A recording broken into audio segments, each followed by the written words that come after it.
Don't feed the animals. A stuffed wombat production. This is the Shirehampton Stuffed Wombat Society. Sorry, sod that. This is the Kensington Stuffed Wombat Society, an altogether better class of wombat society, with their performance of Don't Feed the Animals. Our story begins in leafy suburbia. A rather portly gentleman in his late 50s is examining a road sign. An even older man with a walking stick approaches. Excuse me, you don't happen to know which side of the road number 37 Peveril Gardens is on, do you? Yeah, it's on the right. No, left. No, wait, right. Let me think about this. 37 is odd and prime, therefore it's on the left. But then, if one considers it from... Oh, don't trouble yourself, I'm sure I'll work it out. Good day. Completely bonkers. Here we go. 43, 41, 39. There, 37. Ah, Mugg, how are you, old boy? Very well, thank you. How lovely it is to be allowed to meet indoors again after all this lockdown malarkey. I'd almost forgotten where you lived. Can you believe it? I had to ask which side of the road you were on. Tried asking one of the locals, but he didn't seem to know his right from his left. Started waffling on about prime numbers or something. Old? Grey-haired? Walked with a stick? Yes. That would have been my next-door neighbour, Professor Schrödinger. He is a bit batty. He's never been quite the same since his so-called friend, Professor Heisenberg, suggested he perform that experiment on one of his cats. It went tragically wrong, of course. I have a nasty suspicion old Heisenberg hates cats. Schrödinger's harmless enough, though. Oh, that would make sense. By the way, I love what you've done with your front garden. The borders look fantastic. You must be quite the gardener now. I've really got into it over the last year or so. Look, don't stand in the hall. Come in, sit down. Let's have a cup of tea. Splendid. I always like your drawing room. So light and airy. Now with such a delightful view to boot. Tell me, how did you fit your gardening around your hectic work life?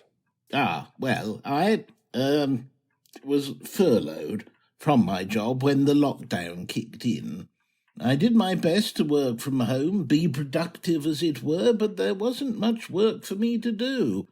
So when autumn came, my employer let me go, as you might say, made me redundant. Oh, I'm sorry to hear that. I should have kept in closer contact. How desperately insular I've been. Your tea? Milk and 1 sugar, if I recall correctly. Help yourself to a slice of cake and a biscuit. What? Thanks, yes. But if I might be rude and ask for some more sugar, please. I developed rather a sweet tooth over lockdown. Certainly, I'll fetch the sugar bowl. Carry on, I can still hear you from the kitchen. Yes, where was I? Insular, yes. I was going to say that I've been too wrapped up in myself. Sadly, I've shared a rather similar fate. You know, who's the easiest to let go when things get tough? A vibrant young thing in their 20s, the whole future ahead of them, or some middle-aged man with about as much get-up and go as a clapped-out Ford Escort? Depressing, isn't it? But that's the way of the world, I gather. Not like the old days, you know. Job for life, final salary, pension, retire at 65, die at 70.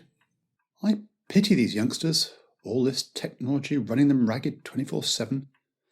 And there's this climate catastrophe approaching. We've got a lot to answer for.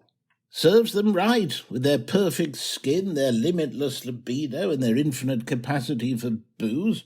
Pah! I'm sure we weren't anything like that when we were young. So long ago now I can hardly remember anyway. Even forgot what we're missing. True. We should change the subject before high blood pressure causes one of us a heart attack. So, if you're a man of leisure now, as one might say, how have you been filling your time? Actually, I've become quite the baker and brewer. I tried selling my cakes and homebrew to the local community. Of course, I couldn't afford a quality controller, so I tested the products myself before shipping them out. Put on a few pounds in the process. Yes, I didn't like to draw attention to it, but you wear it well. I'm sure you'll be able to shed the extra stone or two in a trifle. Unfortunate choice of words, you know what I mean. Anyway, so this is providing you with a comfortable income, yes? Unfortunately not. Turns out every bugger of my age who's been made redundant has had the same idea. Stiff competition, you know. Barely keeping my head above water. Well, you need to differentiate yourself, old boy. Didn't you try making something different, like fat-free cakes? Of course. But everyone does those. OK, how about fat-free, gluten-free cakes? They do those too. Well, make them sugar-free as well. Now, wait a minute. That's just going too far. What's the point of cake if it doesn't taste of anything? They'd be an affront to the human palate. OK, how about alcohol-free beer? I hear it's an up-and-coming market. You could make a fortune. I tried that too. I brewed some alcohol-free beer and swapped the carbon dioxide for helium, just to give it some market differentiation. People love that squeaky voice that helium gives you. If you're drunk, it would be twice as funny. So what happened then? About 100 cases of beer floated away off the production line before I could turn it off. Ah, yes, that would explain that peculiar meteorological phenomena last week.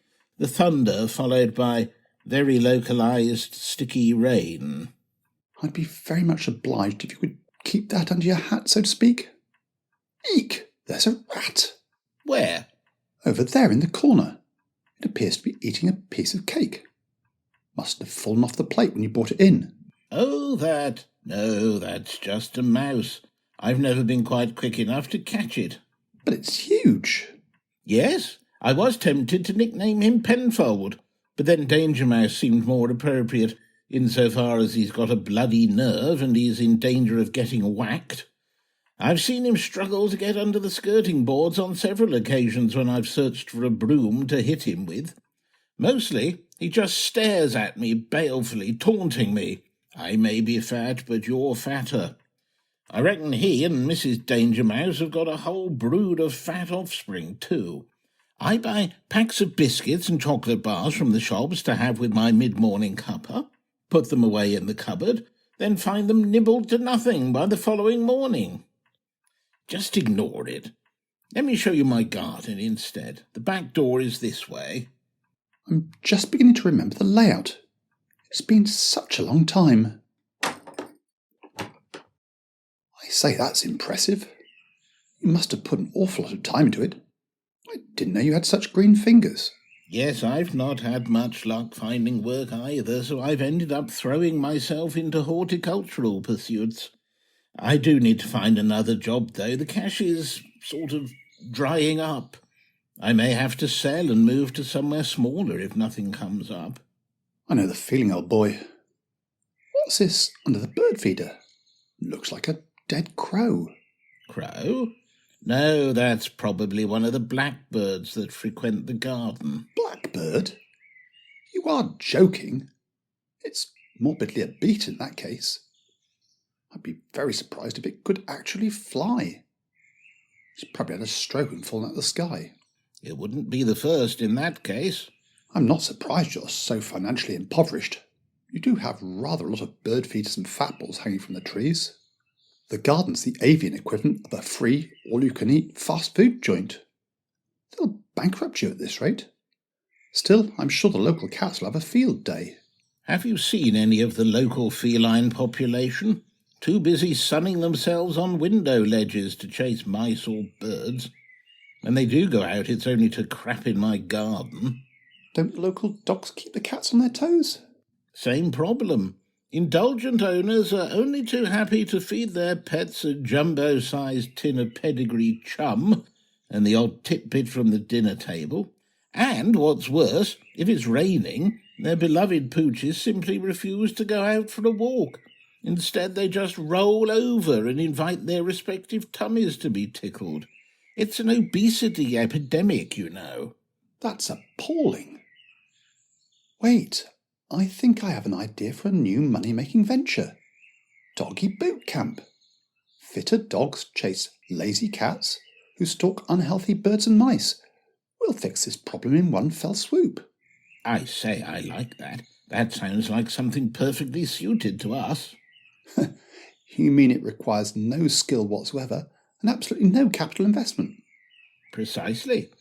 I'll put some feelers out, advertise on social media. Excellent. Shall we meet again next week? Indeed.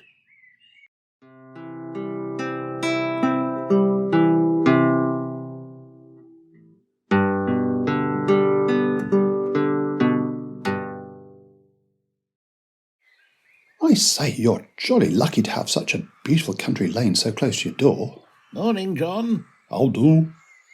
Who was that?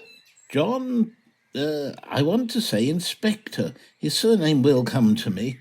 Local artist. Apparently he's quite well known around here. Would I recognise any of his work? Probably. It's quite the quintessential English view, isn't it? Ancient tree, quaint little house. It's a shame that rickety old cart's been dumped in the stream. You'd have thought the farmer would have hooked up his tractor and pulled it out. Probably too busy doting on his flock by the looks of it. I've never seen such portly sheep and cows. They can barely stand up, let alone walk. No wonder they're all lined up by the trough, just waiting expectantly. I mean, if I were a sheep or a cow, wouldn't bother wandering the fields, eating a dull, monotonous diet of grass all day, when I could stand in line for the ovine or bovine equivalent of a pizza delivery from the farmer. Too true. It's the way of the world nowadays. Everything's looking for handouts. I mean, look at old Muffin over there. What, the donkey? It's a mule, actually. It's so overweight and arthritic it can hardly move.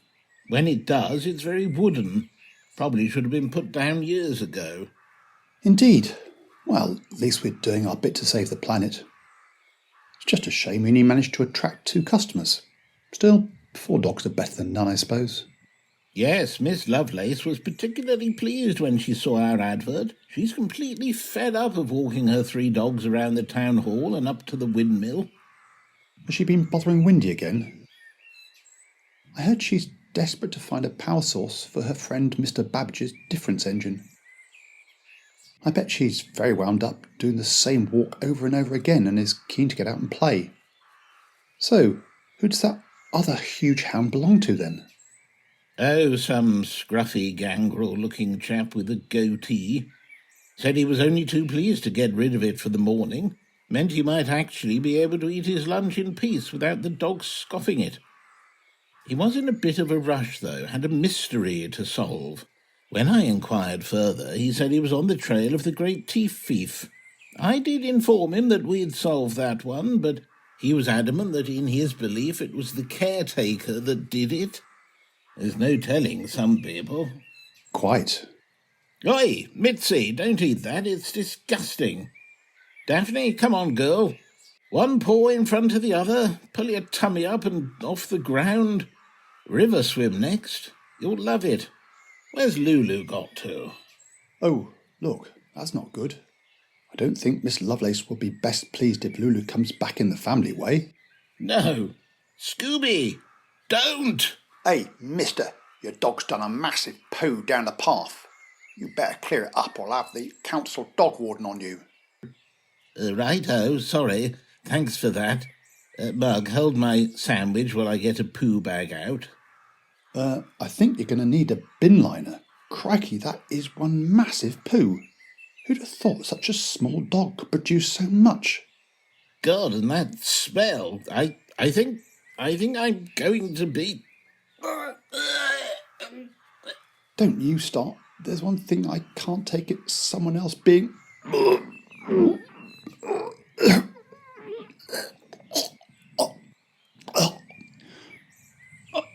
I don't think we're cut out for this work, you know. I agree. Let's give up on this idea and see if there's anything else we can come up with.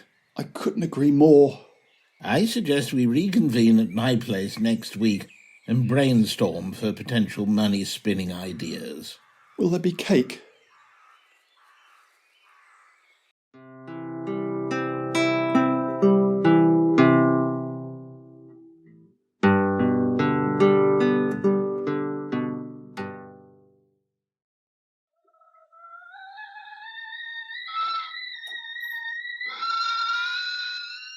Shall I be mother? Please, I'm parched. Oh, and just the one sugar this time. So, have you come up with anything? No, not really. I've been a little distracted this week. So many dead birds in the garden. Wasn't sure whether to give them a decent burial or just chuck them in the dustbin. Now there's a thought. How about funeral services for dead pets? This is interesting. Go on. Well, that's all I've thought of so far. I imagine we'd give a eulogy about how wonderful said pet was, how he or she loved their favourite squeaky toy, etc. I suppose we'd then have a few hymns before burying or cremating the aforementioned loved one. How would we decide which hymns to play? It's not as if Fido or Puss Puss was able to leave detailed instructions on their musical tastes. Maybe we just go through the hymn book looking for references to tennis balls, bones, or small rodents for inspiration. I think you'll find those sort of hymns rather thin on the ground. We'll probably just have to stick to all creatures great and small. Though in most cases I think they would be greater rather than smaller. Anyway, I don't want to scupper your idea before it even gets off the ground, but how do you envisage covering all the various religions? What? You know, Christianity, Judaism, Islam, Hindu, Buddhism. I know what religions are. I just don't imagine your average dog or cat would have an affiliation with any specific god. You know, the Almighty, Allah, Yahweh, etc. Well, there's a girl down the street, Florence, I think her name is, short curly dark hair, bright red lipstick, Max Factor. Oh, I'm sorry to hear that. Hashtag me too. What? No, it's a brand. She swears by it.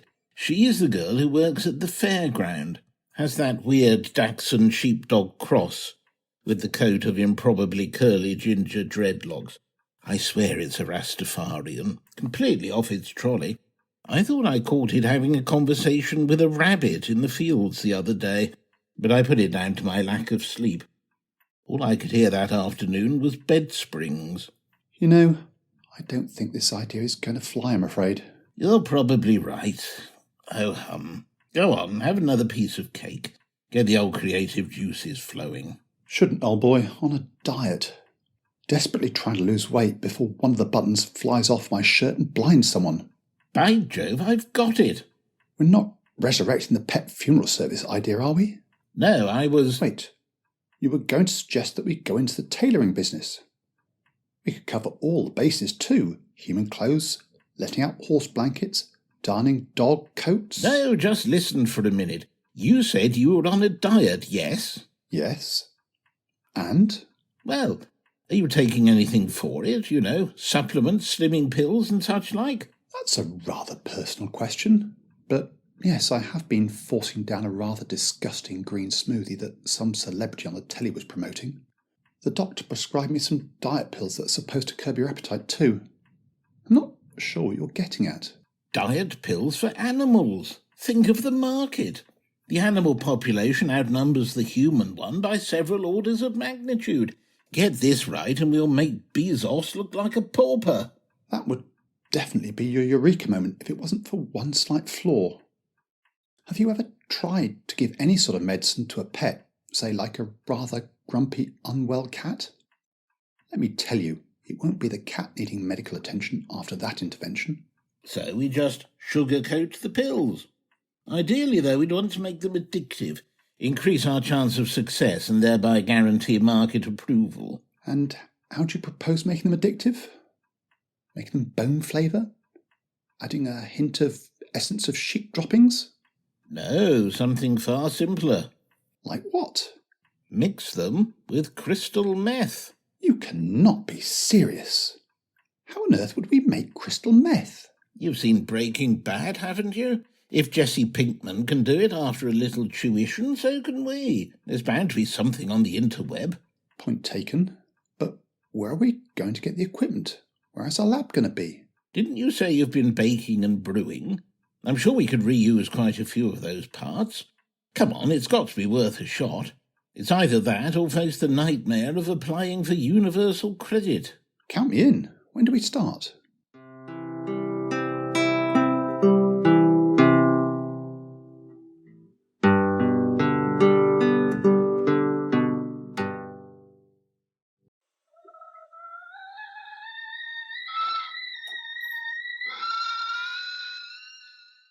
Hand me that flask, will you? Here? And the condenser? Thanks. Tighten up that screw too. Retort? Screw you too. Pardon? If you want this partnership to work, I don't think that kind of attitude is going to help. Could you just pass me the retort stand so that we can get this distillation process started? Sorry, never mind. How long is this process going to take? According to the videos I've watched and taking the average time of all the recipes I've read, I guess around 3 days. I could bring a sample round to your place on Wednesday. All you'd need to do is find a willing or unwilling candidate for the trial. I'm on it. I know a cat that isn't ever going to crap in my garden again after this. Perfect.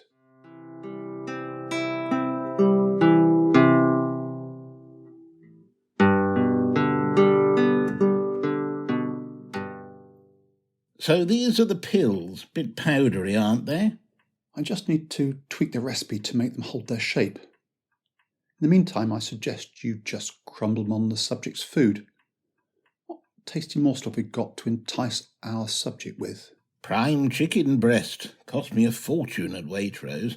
I've added it to the project costs, though, so it'll all be tax deductible as R&D expenditure when we have to call in the accountants.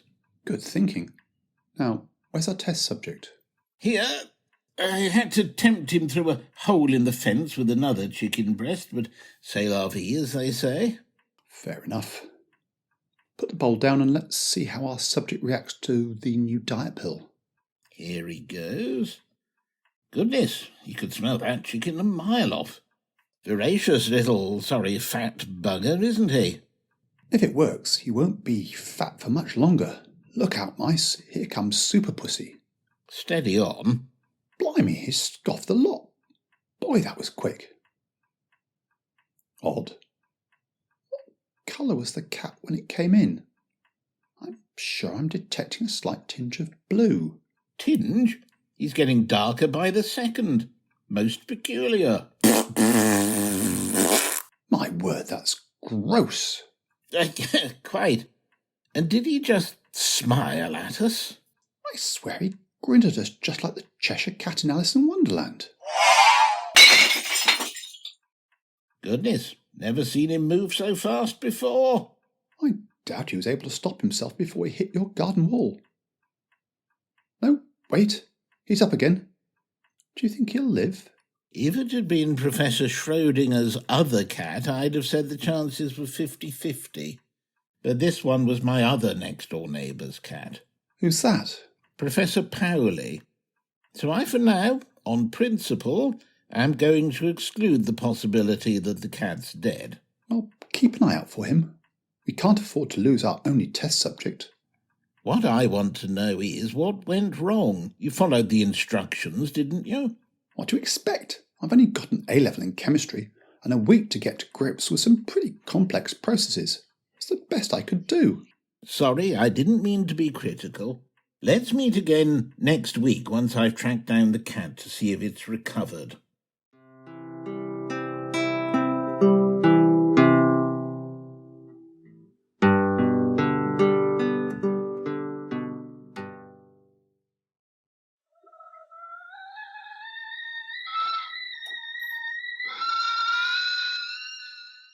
Tea, no milk, 2 sweeteners.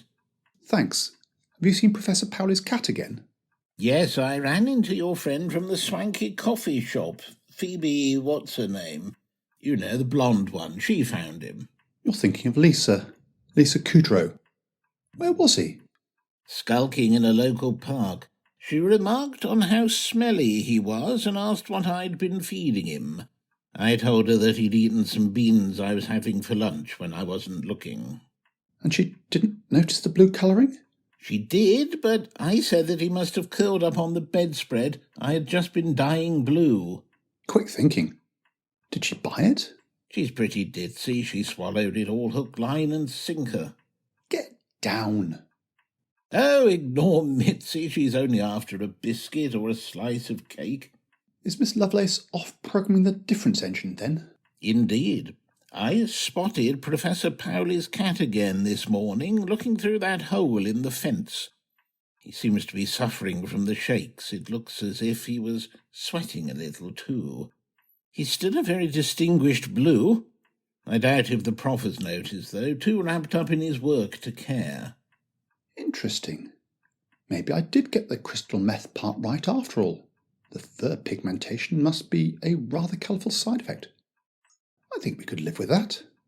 We could even make a virtue of it. Do you think Miss Lovelace would notice if we tried it on one of her fat pooches? Probably not. Have you brought a sample of the second batch? Yes, it's here in my pocket. Look, I'll just sprinkle some on that piece of cake and put the plate on the floor. Crumbs, you almost lost your fingers there, Mugg. Daphne's a sucker for a Victoria sponge. I can see that. Wait, is that a hint of green coming through? And that grin! Quick, chuck a cushion in front of the door. It's okay, she'll probably be out for a few minutes. No harm done. I'll just tell Ada that Mitzi picked up the colour from the lawn. I think our Phase 2 trial has proved conclusive. We should move on to wider field trials. Can't wait. This is going to be brilliant. Money, money, money, it must be funny in a rich man's world. If I were a rich man, la da la da la da la da la da la.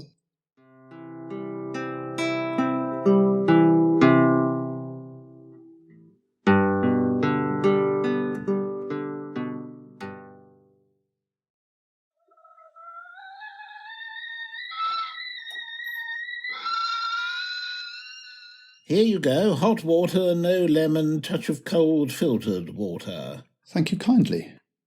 So, what are the results of the trial thus far? I'm pleased to report that it has been a resounding success. Old Muffin down the road is now covered in pink and blue polka dots. He is probably fast enough to enter for the Derby, though sadly he is about 20 years too old. Then there's Farmer Giles's sheep. They now look as though they've had the tupping from hell. Multicoloured, all of them, stupid grins on their faces too. I guess that's why Farmer Giles hasn't twigged. Probably thinks Rambo the Ram has been at it again. I think we could do without the Roadrunner side effects, though.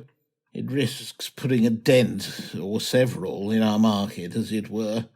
Slow, slightly thinner, and colourful will do just fine. I'll look into tweaking the recipe a little, but my goodness, I think we're on to a real winner. We just need to market it. Who could we get to endorse our product? We could go to Greta. I love you dearly, Zung, but is this really the time to get married? What on earth are you on about? I'm talking about Greta Thunberg, you know, that Swedish lass. Climate change and all that. The kids would go for anything she endorsed. Oh, sorry, wrong end of the stick. Yes, it would seem like an excellent idea, except I don't think you've quite thought this through. Who owns the majority of pets? Well, if the neighbours are anything to go by, old mad professors. Never mind the mad or professor part. In my experience, it's generally the older members of the public that own all the pets. We need someone who'd speak to their generation. I've got just the idea. I'll give them a call and see if they'll come round for a product demonstration next week. I'm intrigued. Well, I'll be on my way then. Toodle pip.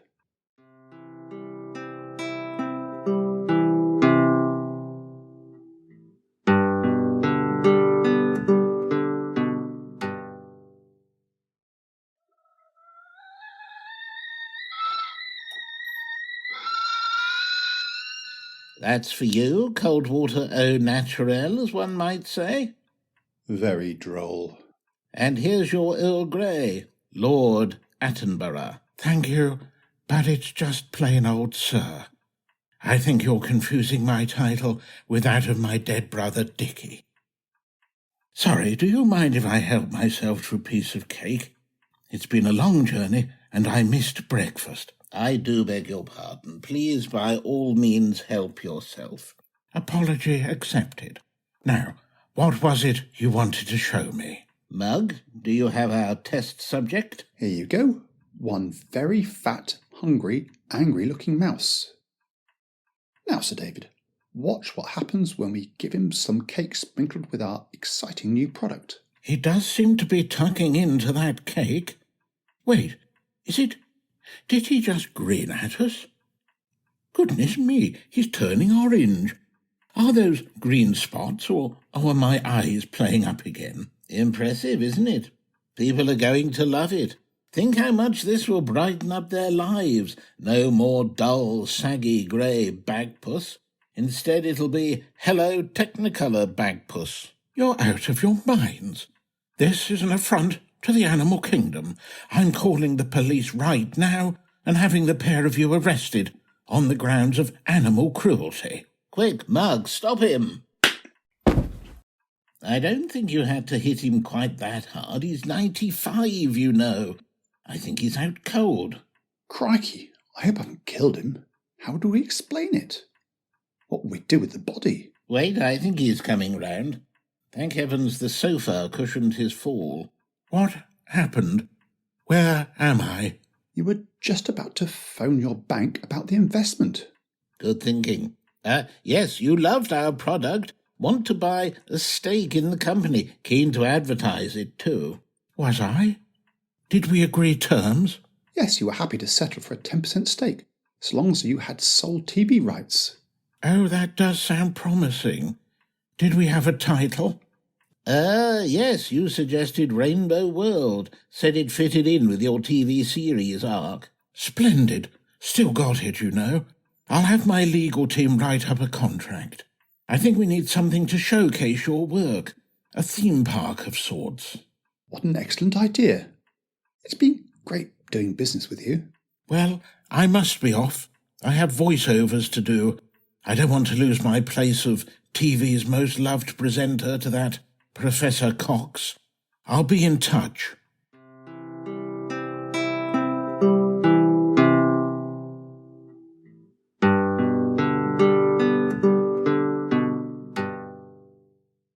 Jolly decent of Farmer Giles to rent us his land. Oh, I think he was quite keen, you know. He's just lost his EU subsidy and was thinking of packing it all in. So exciting. I can't wait to see all those paying customers queuing up at the gates. We are going to be so rich. By the way, what's that humming sound I can hear? Probably just your tinnitus. No, hang on. I remember Sir David mentioning something about a suitable tune to promote our attraction. That would make sense. Sounds a little like Saint-Saëns' Carnival of the Animals. Why is he humming it? I think it was to do with the performing rights fee. Said the first day's takings would more than cover it, though. Probably even be able to afford a resident orchestra to play it continually. Such a joy to work with such a consummate professional. He didn't have to be here this early, you know. He was quite keen to oversee that consignment of overweight animals he'd managed to procure from London Zoo. The man has so many contacts. The extra animals certainly have filled out the field. Agreed. And I think our star attraction, you know, the pink elephant, will make all the difference. Bring the punters in their masses. Personally, I'm quite fond of the green orangutan. Though we really are going to have to find him a tree to climb. Your old climbing frame seems to have very limited appeal. Did you spot the yellow and purple check alligators in the stream? Check? I thought that type of alligator was normally found in Florida. No, check, as in dogtooth. Ah, aren't they still a little dangerous? Not in the slightest. All the animals are still so vastly overweight that even your grandmother with her Zimmer frame could outpace them. That's part of the appeal of the place. You can get up close and personal with all the animals in complete safety. Public are going to love it. By the way, What happened to the flamingos and the blue jays? I'm sure I saw them on that list that Sir David was ticking things off from. Invisible. What? Yes, invisible. It's a peculiar side effect of our product in a minority of cases. The blue jays have darkened into the ultraviolet, while the flamingo's colour has drifted from pink into the infrared. You can still pick them out with the thermal imaging camera, though, or night vision binoculars. I see. Or not, as the case may be. Still, I guess we can rent out those devices for an extra fee. Crikey, the revenue-generating opportunities far exceeded what I ever imagined. Can you see anything in that hedge over there? No. Yes, wait. I think I can see a very large tabby cat eyeing us up. Probably suffering from withdrawal symptoms. I love the black and golden stripes, though, very distinguished. I don't ever recall seeing the pill-producing stripes. They will turn zebra stripes purple and orange, but I've never seen them actually create stripes. Oh, yes, I did feel a little nauseous when I saw the zebra. Look, I don't like to mention it, but that tabby is awfully big, given how far away it is. Ah, I see you've spotted the tiger. Ah! A soft right hook ain't going to put old Davy down, no siree. Do you really think, after all these years, I can't spot a money-making opportunity a mile off? Obviously, you didn't read the small print in the contract my lawyers drew up. Clause? How appropriate, you get it? Clause? Clause 21B, subsection 4. In the event of the deaths of the parties of the first part, that's you two, the company will pass in its entirety to the party of the second part. That's me. Oh, shit. I'm off to call that Amazon bloke about a seat on his new rocket. I've always fancied a trip into space. Give this a couple of weeks and I'm sure I'll be able to spare the odd $28 million. Eat your heart out, Professor Cox. Looks like Tigger there is bored of Pooh's honey and fancies a bit of meat. Here he comes. Remember, don't feed the animals.